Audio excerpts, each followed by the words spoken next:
ചൂരൽമലയ്ക്ക് സമീപമുള്ള ഉയരമുള്ള ഒരു കുന്നിൻ മുകളിലാണ് ഞങ്ങളുള്ളത്. ഇവിടേക്ക് വരാൻ കാരണം ഇവിടെ നിന്നാൽ എന്താണ് ചൂരൽമല എന്ന് വളരെ കൃത്യമായി തന്നെ വ്യക്തമായി തന്നെ മനസ്സിലാകും. രക്ഷാപ്രവർത്തനത്തിന് വേണ്ടിയുള്ള ബെയിലി പാല നിർമ്മാണം ഉൾപ്പെടെ നമുക്ക് അവിടെ കാണാൻ സാധിക്കും. ആ കാണുന്ന ബെയിലി പാലത്തിൻ്റെ നിർമ്മാണമാണ് അവിടെ ഇപ്പോൾ നടക്കുന്നത്. അതിൻ്റെ കുറെ കൂടി വ്യക്തമായ ഒരു ദൃശ്യങ്ങളാണ് ഇത് പറയാൻ കാരണം. ഇതിന് മുകളിൽ നിന്ന് നോക്കുമ്പോഴാണ് ഈ പുഴയുടെ ഒരു രൗദ്രഭാവം നമുക്കിപ്പോൾ മനസ്സിലാകുന്നത്. കാരണം അത്ര വലിയ കുത്തൊഴുക്ക് ഒരു വശത്തു നിന്ന്, അതായത് ചെറിയൊരു ഭാഗത്തു കൂടിയാണ് വെള്ളം ഒഴുകി പോകുന്നതെങ്കിലും വലിയ ഒഴുക്കുണ്ട്.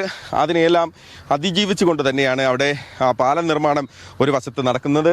അതോടൊപ്പം തന്നെ ആ പാലത്തിനപ്പുറത്ത് ബെയിലി പാലത്തിൻ്റെ തൊട്ടപ്പുറത്ത് അവിടെ ഒരു നടപ്പാത നമുക്ക് കാണാം.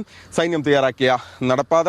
അതിലൂടെ കുറേയധികം ആളുകളെ രക്ഷാദൗത്യ സംഘത്തെ നമുക്ക് കാണാൻ അവിടേക്ക് അങ്ങോട്ട് എത്തിക്കാൻ, മുണ്ടക്കൈ ഭാഗത്തേക്ക് എത്തിക്കാൻ നമുക്ക് കാണും. നമ്മളിപ്പോഴും പറയട്ടെ, ഈ സ്ഥലത്ത് നിന്ന് നോക്കുമ്പോഴാണ് ഈ ചൂരൽമല നഗരത്തിൽ, ടൗണിലുണ്ടായ, അങ്ങാടിയിലുണ്ടായ നാശനഷ്ടത്തിൻ്റെ ഒരു കണക്ക് നമുക്ക് മനസ്സിലാകുന്നത്.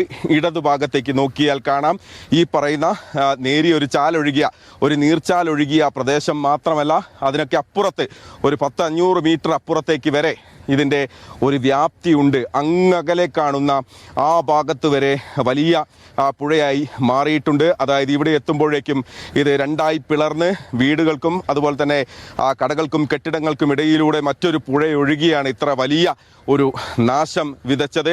ഞങ്ങൾക്കപ്പുറത്ത് കാണുന്ന ആ ഭാഗത്ത്, അതായത് ഇപ്പോൾ അവിടെ ബെയിലി പാലം കടന്ന് മുണ്ടക്കൈയിലേക്ക് കടന്നു പോകുന്ന ആ ഭാഗത്ത്, ആളുകൾ നിൽക്കുന്ന ആ ഭാഗത്ത് നേരെ തേയിലത്തോട്ടമായിരുന്നു. അവിടെ ഒരു അമ്പലമുണ്ടായിരുന്നു. ആ അമ്പലത്തിന് സമീപം വരെ തേയിലത്തോട്ടമുണ്ടായിരുന്നു. പാലം ഇപ്പോൾ ബെയിലി പാലമുള്ള സ്ഥലത്താണ്. നമുക്ക് വലതുവശത്ത് ഇപ്പോൾ കാണുന്നത് വെള്ളാർമല സ്കൂളിൻ്റെ അവശേഷിച്ച കെട്ടിടങ്ങളാണ്. ഈ കെട്ടിടത്തിന് ഈ ഭാഗത്ത് മുഴുവൻ നിറയെ കെട്ടിടങ്ങളും മറ്റും ഒക്കെ ഉണ്ടായിരുന്നതാണ്. പാലത്തിൽ വന്ന് ഈ വലിയ കല്ലുകൾ നമുക്കവിടെ ഇപ്പോൾ ദൃശ്യങ്ങളിൽ വലിയ പാറക്കല്ലുകൾ നമുക്ക് ഇവിടെ നിന്ന് കാണാം. അവശേഷിച്ച കെട്ടിടങ്ങളുടെ അവശിഷ്ടങ്ങൾ ഇവിടെ കാണാം. കുറെ കൂടി നമ്മൾ ഗ്രൗണ്ടിൽ നിന്ന് റിപ്പോർട്ട് ചെയ്യുന്നതിനേക്കാൾ കുറെ കൂടി ഉയരത്തിലേക്ക് എത്തി നോക്കുമ്പോഴാണ് ഇതിൻ്റെ വ്യാപ്തി എത്രത്തോളം ഉണ്ട് എന്ന് മനസ്സിലാകുന്നത്. ഇങ്ങ് ഇടതുവശത്ത് കാണുന്ന, ദൂരേക്ക് ഞങ്ങൾക്ക് കണ്ണെത്താ ദൂരത്ത് കാണുന്ന ആ ഭാഗത്ത് മുഴുവൻ ഇപ്പോഴും വലിയ ഒഴുക്ക് തന്നെ ഉണ്ട്. ഇന്നലെ മഴ പെയ്ത സമയത്ത്, അതായത് ഇന്നലെ ഞങ്ങൾ മുണ്ടക്കയിൽ രാവിലെ നിന്ന സമയത്ത് അവിടെ ആ ഭാഗത്ത് വലിയ മഴയുണ്ടായിരുന്നു. മഴ പെയ്താൽ ഉടനെ അപ്പോൾ തന്നെ ഇങ്ങോട്ടേക്ക് വെള്ളം കുതിച്ചെത്തും. അത് ഇവിടെയുള്ള കാര്യങ്ങൾ ദുഷ്കരമാക്കും. പക്ഷേ ഇന്ന് ബെയിലി പാലം പൂർത്തിയാകുന്നതോടുകൂടി, വൈകിട്ടോടുകൂടി തന്നെ മറ്റ് പ്രയാസങ്ങളൊക്കെ അവസാനിക്കുമെന്നാണ് മനസ്സിലാക്കുന്നത്. ആ താൽക്കാലിക പാലത്തിലൂടെ മൃതദേഹങ്ങൾ ഇങ്ങോട്ട് കൊണ്ടുവരുന്നുണ്ടായിരുന്നു. അല്പസമയം മുൻപ് പോലും ഞങ്ങൾ അവിടെ നിൽക്കുന്ന സമയത്ത് മൃതദേഹങ്ങൾ ഇങ്ങോട്ട് കൊണ്ടുവരുന്നുണ്ടായിരുന്നു. അവിടെ വാഹന സൗകര്യം ഒരൊറ്റ ജീപ്പ് മാത്രമാണ് അവിടെ ആ മുണ്ടക്കൈ ഭാഗത്തേക്കുള്ളത്. ഇന്നലെ മുതൽ ആ ജീപ്പിലാണ് മൃതദേഹങ്ങളും അതുപോലെ തന്നെ രക്ഷപ്പെടുത്തി പുറത്തേക്ക് എത്തിക്കാനുള്ള ആളുകളെ കൊണ്ടുവരുന്നതുമൊക്കെ ആ ഒരൊറ്റ വാഹനത്തിലാണ്. ആ ഭാഗത്ത് കുടുങ്ങിപ്പോയതിൽ ഏക വാഹനം അതാണ്. അതുകൊണ്ട് തന്നെ അത് പൂർണ്ണമായി ഒരു ഷട്ടിൽ സർവീസ് എന്ന രീതിയിൽ അത് ഉപയോഗപ്പെടുത്തുന്നുണ്ട്. എല്ലാ തരത്തിലും സർവവും തകർന്നു പോയ ഒരു കാഴ്ചയാണ് കുറെ കൂടി ഈ കുന്നിൻ ചരിവിൽ നിന്ന് നോക്കുമ്പോൾ മനസ്സിലാകുന്നത്. എന്തായാലും വലിയൊരു ദുരന്തം നടന്നതിൻ്റെ ഒരു ബാക്കി പത്രം എന്ന് ഈ അവശേഷിപ്പുകൾ കാണുമ്പോൾ നമുക്ക് പറയാം.